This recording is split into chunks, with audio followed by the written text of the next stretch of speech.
आपका स्वागत है आपके अपने YouTube चैनल महाअध्ययन में। आज हम करने जा रहे हैं हमारी एसएसटी की वर्कशीट नंबर 37। आज की तारीख है 29 सितंबर और हमारी यह वर्कशीट है समकालीन भारत भाग 2 से। वैसे यह चैप्टर हमारा भूगोल के लगभग अंतिम चैप्टर्स में से एक है, यानी अगर आप किताब उठाकर देखें तो यह आपको 7वें पार्ट के रूप में दिखाई दे जाएगा। तो आइए बढ़ते हैं अपने चैप्टर की ओर। राष्ट्रीय अर्थव्यवस्था की जीवन रेखाएं। यहाँ एक नक्शा दिया हुआ है और मैंने उसी से मिलते जुलते यहाँ पर आपकी ज़रूरत के 2 नक्शे लिए हैं। जब आप इन नक्शों को देख रहे हैं तो इसमें इतनी सारी लाइनें खिंची हुई हैं कि आप देख पा रहे हैं वो एक सिरे से दूसरे सिरे की ओर जाती हुई। अब एक बार फिर से चलते हैं। यहाँ पर लिखा है जीवन रेखाएं। जीवन रेखाएं मतलब जैसे हमारे शरीर के अंदर नर्व्स होती हैं, नसें होती हैं जिसमें खून चलता है और हम जिंदा रहते हैं, बिल्कुल उसी तरीके से आप भारत के अंदर यानी अपने राष्ट्र के अंदर इन रेखाओं को देख सकते हैं जो नर्व की तरह दिखाई दे रही हैं। तो जानते हैं कि किसे जीवन रेखाओं के नाम से पुकारा गया है। भारत विश्व के सर्वाधिक सड़क जाल वाले देशों में से एक है। यह सड़क जाल लगभग 56 लाख किलोमीटर है। रेल परिवहन की अपेक्षा सड़क परिवहन की बढ़ती महत्ता निम्न कारणों से है। तो अब आप समझ ही गए होंगे कि जीवन रेखाओं का नाम हमारे परिवहन के लिए बिछा हुआ सड़क जाल है। इन सड़क जालों को या परिवहन के लिए बिछाए गए इन मार्गों को जीवन रेखाओं का नाम दिया गया है। तो आइए जानते हैं आगे रेल परिवहन की तुलना में सड़क परिवहन की महत्ता को अधिक किन आधारों पर बताया गया है। सड़क परिवहन और रेल परिवहन के साथ साथ आप हमेशा इस बात का ध्यान रखें कि सड़क मार्ग या रेल मार्ग शब्द का प्रयोग तो नहीं किया गया, क्योंकि दोनों ही एक दूसरे से मिलते जुलते शब्द हैं, लेकिन दोनों के ही अर्थ अलग अलग हैं। सड़क परिवहन मतलब सड़क पर चलने वाले वाहन और सड़क मार्ग मतलब सड़कें, रास्ता। आइए आगे बढ़ते हैं। तो यहाँ पर देखते हैं हमारा पहला बिंदु, रेलवे लाइन की अपेक्षा सड़कों के निर्माण में लागत बहुत कम है। उसके बाद दूसरा, अपेक्षाकृत ऊबड़ खाबड़ व विच्छिन्न भूभागों पर सड़कें बनाई जा सकती हैं। यहाँ पर जो हमारा पहला बिंदु है उसमें ये कहा गया है कि रेलवे लाइनों को बिछाने की जगह पर अगर हम सड़कों का निर्माण करवाते हैं तो उसमें हमारा धन कम लगता है। दूसरे पॉइंट में ये कहा गया है कि ऐसी जगहें जो ऊबड़ खाबड़ हैं, विच्छिन्न भाग जो दूर दूर बसे हुए या टुकड़ों टुकड़ों में दिखाई देने वाले भाग हैं, कहीं पर समतल कहीं पर ऊबड़ खाबड़, इस तरह की जितनी भी जगहें हैं वहाँ पर रेलवे परिवहन के मुकाबले सड़क परिवहन ज़्यादा कामयाब है, या ये कहें कि रेलवे लाइन बिछाने के मुकाबले सड़कें बनाना ज़्यादा आसान है। आगे बढ़ते हैं। अधिक ढाल प्रवणता तथा पहाड़ी क्षेत्रों में भी सड़कें निर्मित की जा सकती हैं। जो बच्चे पहाड़ों के रहने वाले हैं या कभी कभी पहाड़ी इलाकों में गए हैं, उन सभी ने देखा होगा कि ऐसे क्षेत्रों में ढाल बहुत ज़्यादा होता है। कहीं पर जगह समतल दिखाई दे सकती है, लेकिन ज़्यादातर जगहों पर आपको ढलान दिखाई देंगी, और आपने टेलीविज़न में भी पहाड़ों को देखा ही होगा। तो उनकी जो ढलान है, उनके ढलान के अनुसार सड़कों को बिछाना यानी सड़कों को बनाना ज़्यादा आसान है, और उनको पहाड़ों को काटकर उनके बीच में से सड़कें निकालना अपेक्षाकृत आसान है अगर हम रेलवे लाइन की बात करें तो। आगे बढ़ते हैं। अपेक्षाकृत कम व्यक्तियों, कम दूरी, कम वस्तुओं के परिवहन में सड़क मितव्ययी है। मितव्ययी मतलब कम खर्चीली है। अगर हमारा सामान कम है या कम लोग जाना चाहते हैं या कम वस्तुओं को एक जगह से दूसरी जगह पर हम पहुंचाना चाहते हैं तो हमारे लिए सड़कें ज़्यादा कामयाब हैं। तो देखो, इस बात को हम समझने की कोशिश करते हैं किस तरह। मानकर चलिए आपको कोई सामान रेलवे लाइन से या वायुयान से भेजना है, तो उसके लिए पहले आपको वहाँ तक जाना पड़ेगा जहाँ आपकी रेलवे लाइनें हैं, और फिर वहाँ पर पूरी व्यवस्था करके अपने सामान को भेजना पड़ेगा। लेकिन सड़क परिवहन के मामले में यह थोड़ा ज़्यादा आसान हो जाता है। आप आसानी से बातचीत करके जिस भी वाहन के साथ या जिस भी व्यक्ति के साथ सामान को पहुंचाना चाहते हैं उसके साथ अपनी डील ओके करके अपने ही घर से या जिस जगह से आप चाहते हैं उसी जगह से अपना सामान आगे पहुंचाने के लिए भेज सकते हैं। वहाँ पर आपको अपना सामान रेलवे ट्रैक तक ले जाने की या वायुयान के लिए आपको पत्तन ले जाने की वायु पत्तन ले जाने की ज़रूरत नहीं है। तो चलिए आगे बढ़ते हैं। यह घर घर सेवाएं उपलब्ध करवाता है। जो बात अभी अभी हमने कही, सामान चढ़ाने और उतारने की लागत भी अपेक्षाकृत कम है। तो सीधी सी बात है, जब सीधा घर पर सामान उतरेगा तो लागत कम होगी अपेक्षाकृत। अगर आपको मानकर चलिए रेलवे स्टेशन पर आपका सामान उतरा है तो वहां से घर तक लाने की लागत भी लगेगी, तो खर्चा बढ़ जाएगा। अगले बिंदु की तरफ बढ़ते हैं। सड़क परिवहन अन्य परिवहन साधनों की अपेक्षा साधनों के उपयोग में कड़ी के रूप में भी कार्य करता है। जैसे सड़कें रेलवे स्टेशन वायु व समुद्री पत्तनों को जोड़ती है। ये बिंदु क्या कहने की कोशिश कर रहा है? ये बिंदु यह कह रहा है कि सड़क परिवहन हमें अन्य परिवहन के साधनों से भी जोड़ने में मदद करता है। मतलब ये कि सड़कें ऐसी सड़कों पर चलने वाले परिवहन, जो जैसे अभी एक उदाहरण मैंने आपको दिया कि अगर हम कोई सामान वायु यान के द्वारा भेजना चाहते हैं या मानकर चलिए जल के समुद्री पत्तन पत्तन शब्द यहाँ पर आया। पहले आप पत्तन समझ लें कि पत्तन क्या होती है। पत्तन होती है जिसे बंदरगाह के नाम से भी जाना जाता है और इंग्लिश में पोर्ट के नाम से भी हम जानते हैं।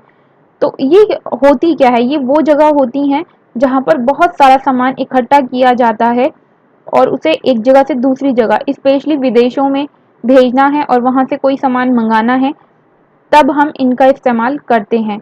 आपने बहुत सारी मूवी में देखा होगा, बड़े बड़े जहाज आपको समुद्र के किनारे दिखाई देते हैं।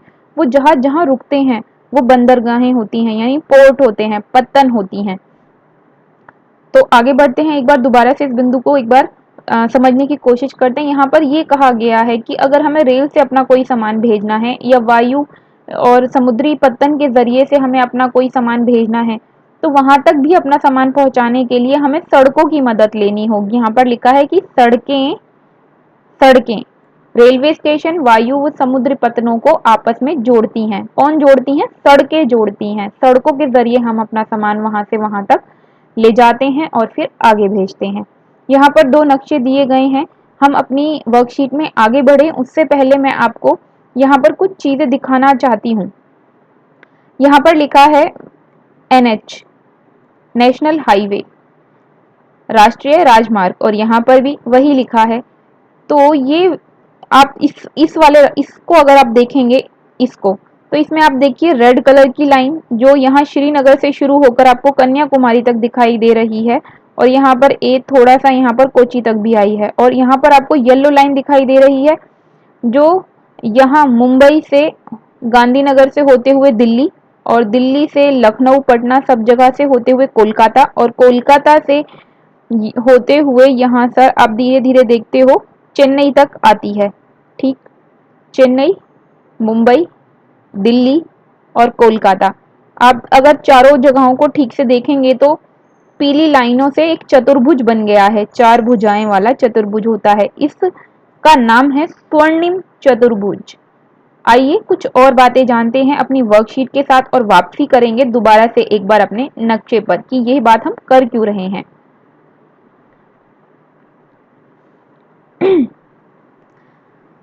इस नक्शे में हम देख पा रहे हैं, यहाँ पर भी हमारा भारत का नक्शा दिया हुआ है और इसमें जो कुछ भी दिया है वो आपको दिखाई नहीं दे रहा, इसीलिए आपके लिए ये दो नक्शे मैंने यहाँ पर लगाए हैं ताकि आपको चीज़ें स्पष्ट हो सके। देखिए यहाँ पर हमें कहा गया है कि किन चार महानगरों को स्वर्णिम चतुर्भुज योजना के द्वारा जोड़ा जाता है। तो सबसे पहले तो हमें ये पता होना चाहिए कि स्वर्णिम चतुर्भुज योजना है क्या।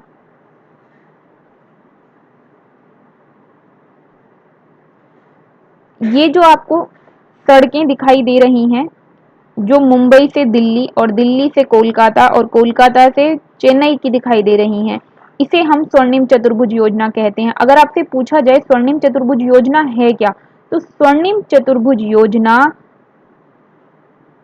एक सड़क जाल है या राजमार्ग है। तो ये राजमार्ग जो है इसे ही हम स्वर्णिम चतुर्भुज योजना के नाम से जानते हैं। हालांकि हमारी इस वर्कशीट में बहुत सारी चीज़ें हैं जो हमारे लिए जानना बाकी हैं, लेकिन मैं ये मानकर चलती हूँ कि शायद हमारी अगली वर्कशीट में और भी बहुत सारी चीज़ें होंगी और उस वक्त हम अन्य चीज़ों को भी देख लेंगे। तो वापस आते हैं हम अपने पहले प्रश्न की ओर। यहाँ पर हमसे पूछा गया है सड़क परिवहन के किसी 3 विशेषताओं को बताइए। अगर हमें सड़क परिवहन की कोई 3 विशेषता बतानी है तो हमें याद रखना है कि हमें यहाँ पे मार्ग नहीं, परिवहन के बारे में पूछा गया है। तो ये हैं आपके लिए 3 विशेषताएं। सड़क परिवहन अन्य परिवहन साधनों के उपयोग में कड़ी के रूप में कार्य करता है, जैसे कि अभी हमने बात की थी। सड़क परिवहन रेलवे स्टेशन, वायु व समुद्री पत्तनों को जोड़ता है। दूसरा, आवागमन के लिए ऊबड़-खाबड़ व विच्छिन्न भूभागों पर भी सड़क परिवहन का प्रयोग आसानी से किया जा सकता है। और इसके बाद तीसरी महत्वपूर्ण बात, अधिक ढाल प्रवणता तथा पहाड़ी क्षेत्रों में भी सड़क परिवहनों का प्रयोग आसानी से किया जा सकता है। यह अपेक्षाकृत सस्ता साबित होता है। यहाँ पर परिवहन लिख लीजिएगा, परिवहन परिजनों की जगह पर। उसके बाद अगले प्रश्न की ओर बढ़ते हैं। क्या आप उन राजमार्गों का नाम बता सकते हैं जिससे होकर आपने यात्रा की है? अब बात आई राजमार्ग की, तो वापिस एक बार अपने नक्शे की तरफ चलते हैं। यहाँ पर आपको जितनी भी ये नर्व्स दिखाई दे रही हैं, जिन्हें हमने जीवन रेखा कहा है, जितनी भी जीवन रेखाएं यानी आपको ये खिंची हुई लाइनें दिखाई दे रही हैं, ये सभी हमारे नेशनल हाईवे हैं और राजमार्ग जिसे हम बात कर रहे हैं राष्ट्रीय राजमार्ग हैं। तो अगर आप इस नक्शे को देखें तो यहाँ पर जहाँ पर मेरा कर्सर है, यहाँ पर आपको लिखा हुआ दिखाई देगा 1। और मैंने आपको बताया ही था कि किस तरीके से ये मार्ग एक जगह से दूसरी जगह तक जा रहे हैं। ये देखिए यहाँ पर इसका आपको दूसरा छोर दिखाई दे रहा है और इस पर लिखा है 1। मतलब राजमार्ग जहाँ से शुरू होता है और जहाँ तक जाता है वहाँ तक उसका नाम हमें दिखाई दे रहा है। हम रहते हैं दिल्ली में, ये है हमारी दिल्ली, जहाँ पर मेरा कर्सर है यहाँ पर हमारी दिल्ली है। दिल्ली से होकर गुजरने वाले जितने भी हाईवेज हैं, नेशनल हाईवे हैं, राजमार्ग हैं, अक्सर हमने उन पर कुछ दूरी या ज़्यादा दूरी तय की ही होती है। जैसे कि एक रास्ता है हमारा अमृतसर से दिल्ली से अमृतसर का, ये है हमारा नेशनल हाईवे 3। इसी तरीके से हमें दूसरे हाईवे भी दिखाई देते हैं जिसमें हमारा NH1, NH2, NH8, NH10, NH22 और NH10 पर तो आपने मूवी भी देखी होगी अनुष्का शर्मा की, याद आ गया आपको NH10। तो ये NH10 क्या था? हाईवे था। आपने पूरी मूवी में देखा कि किस तरह से हाईवे पर वो जा रहे होते हैं और उनके साथ फिर वो दुर्घटना घटती है जिसके आधार पर वो पूरी मूवी चलती है। चलिए फटाफट से आगे बढ़ जाते हैं और आप दोबारा पीछे जाकर नक्शे को देखकर सारे राजमार्ग जिनके नाम मैंने आपको लिए हैं यहाँ पर देख सकते हैं। नंबर्स के साथ सारे राजमार्ग दिए, जैसे 7 यहाँ से शुरू है और यहाँ तक आपको दिखाई दे रहा है। ऐसे और भी सारे राजमार्ग आप आसानी से देख सकते हैं। तो चलिए वापस अपने प्रश्न उत्तरों की ओर चलते हैं और मैंने आपको इसका उत्तर बता ही दिया था। किन 4 महानगरों को स्वर्णिम चतुर्भुज योजना के द्वारा जोड़ा गया है? तो दिल्ली, कोलकाता, चेन्नई और मुंबई। उसके बाद बेहतर सड़क परिवहन की व्यवस्था किस प्रकार हमारी जिंदगी में गुणात्मक बदलाव लाता है? उदाहरण देकर समझाइए। गुणात्मक मतलब हमारी जिंदगी जिस तरह से चल रही है उसमें बहुत ज्यादा बदलाव सड़क परिवहन की वजह से कैसे आता है? तो आपको पता ही होगा कि सड़क अपने बिंदुओं के जरिए से समझते हैं। बेहतर सड़क परिवहन की वजह से ही हम आसानी से एक स्थान से दूसरे स्थान पर कम समय में पहुंच सकते हैं। अब क्योंकि हमें उदाहरण देना है तो हमने यहाँ पर उदाहरण दिया है, जैसे घर से सुबह सुबह हम स्कूल जाते हैं तो सड़क परिवहन की वजह से ही हम जल्दी से पहुंच जाते हैं। फिर दूसरा बिंदु यहाँ पर दिया है हमने, कम दूरी व संकरी जगहों में आवागमन। संकरी का मतलब जहाँ पर पतली सड़कें होती हैं, पतली पतली जगहें होती हैं, कम दूरी हो और संकरी जगहें हो, ऐसी जगह पर अगर आवागमन करना है तो कम से कम हम वहाँ पर रेल तो बिल्कुल नहीं चला सकते और ना ही हवाई जहाज उड़ा सकते हैं। तो वहाँ पर क्या कर सकते हैं, सड़कें बनाकर उन्हीं सड़कों के जरिए से अपना काम पूरा कर सकते हैं और उन सड़कों पर हमारे रिक्शे, ठेले और दूसरी चीजें चलती हैं। उदाहरण के लिए जैसे पुरानी दिल्ली। अब हम अपने तीसरे बिंदु की ओर बढ़ते हैं। यहाँ पर हमने लिखा है मैदानी ग्रामीण इलाकों और पहाड़ी इलाकों। मैदानी इलाके मतलब जो समतल इलाके होते हैं, और उसमें भी स्पेशली अगर हम गाँव की बात करें। इसके अलावा पहाड़ी इलाके, और उसमें भी पहाड़ों में हमें गाँव भी मिलते हैं और ज़्यादातर आपको ग्रामीण इलाका ही मिलता है।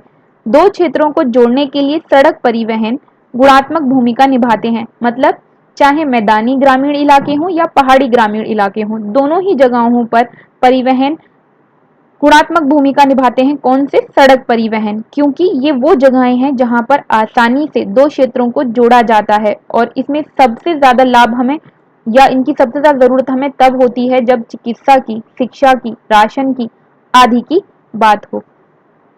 मैं उम्मीद करती हूँ आपको ये वर्कशीट समझ में आई होगी और पसंद आई होगी। अगर आपका वर्कशीट से जुड़ा हुआ कोई भी सवाल है तो कमेंट बॉक्स में लिख दें, हम आपका कमेंट देखते ही उसका रिप्लाई करेंगे। वीडियो को लाइक करना बिल्कुल भी ना भूलें, और अगर अभी तक आपने चैनल को सब्सक्राइब नहीं किया है तो सब्सक्राइब कर दें। आपकी वीडियो के ठीक नीचे एक रेड कलर का निशान होगा, उसे क्लिक करें, उसका कलर बदल जाएगा, मतलब चैनल सब्सक्राइब हो जाएगा, और इस तरह आपको हमारे नोटिफिकेशन सबसे पहले मिल पाएंगे। वीडियो को देखने के लिए थैंक यू, और वीडियो को लाइक करना बिल्कुल ना भूलें।